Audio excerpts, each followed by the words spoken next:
ज्ञान देणारे अवयव, ज्ञानेंद्रिये. मुलांनो, ज्ञान किंवा माहिती देणाऱ्या अवयवांना ज्ञानेंद्रिये असं म्हणतात.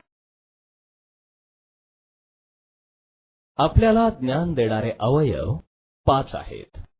ते म्हणजे त्वचा, डोळे, कान, नाक आणि जीभ.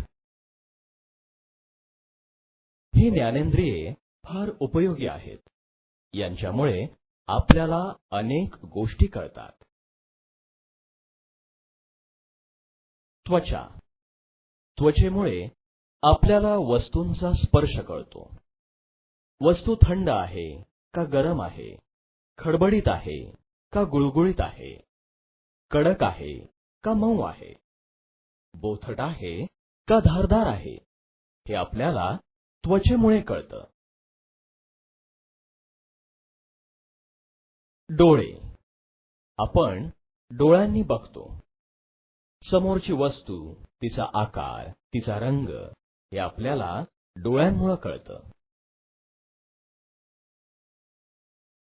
कान. आपण कानाने